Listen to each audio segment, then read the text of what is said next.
നമ്മളിവിടെ ചെയ്യാൻ വന്ന സാറ്റിൻ വർക്കാണ് കേട്ടോ. സാറ്റിൻ വർക്ക് എന്ന് പറയും. നൂലിൻ്റെ അഗ്രഭാഗം കെട്ടിടുക. നമ്മൾ ഹാൻഡ് വർക്ക് ചെയ്യാൻ നേരത്ത് ഇങ്ങനെ ഇട്ട് ചെയ്യുക. അല്ലാത്തപ്പോൾ നമ്മൾ മിഷനറി വർക്കാണ് ചെയ്യുന്നെങ്കിൽ ഇങ്ങനെയാണ് ചെയ്യുന്നത്.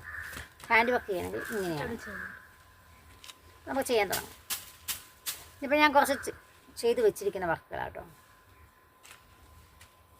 ഇവിടെ നിന്നാണ് ചെയ്യുന്നത് കേട്ടോ.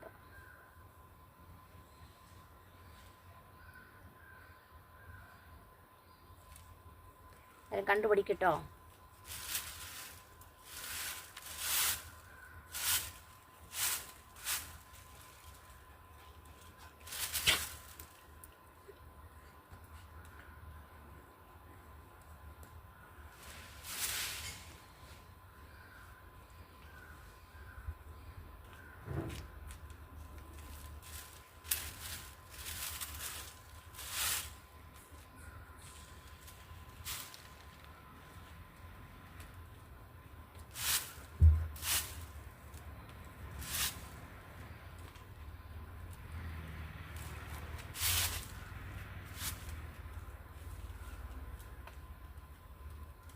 ഇല്ലേ, ഇതാണ് നമ്മൾ മുട്ട് പോലെ തയ്ക്കുക. മുട്ട് പോലെ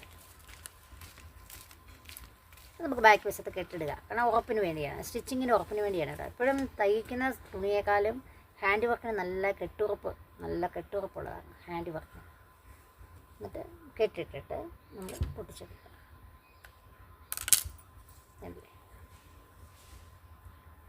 ഇതൊക്കെ ഞാൻ ചെയ്ത വർക്കുകളാണ് കേട്ടോ. ഇതൊക്കെ ഞാൻ ചെയ്ത വർക്കുകളാണ്. ഇത് കണ്ടില്ല, ചുറ്റിനും സാരിയിൽ ഇതേപോലെ പ്ലെയിൻ സാരികൾ വാങ്ങിച്ചാൽ നമുക്കിതുപോലെ ഭംഗിയായിട്ട് നമുക്ക് പൂക്കളൊക്കെ തയ്ച്ചെടുക്കാം. എപ്പോഴും ഹാൻഡ് വർക്കിനാണ് ഏറ്റവും നല്ല ക്ലാരിറ്റി ഉള്ളത്, നല്ല ഭംഗിയായിരിക്കും. ഓക്കെ, അപ്പോൾ എല്ലാവരും ഇതുപോലെ ട്രൈ ചെയ്യുക.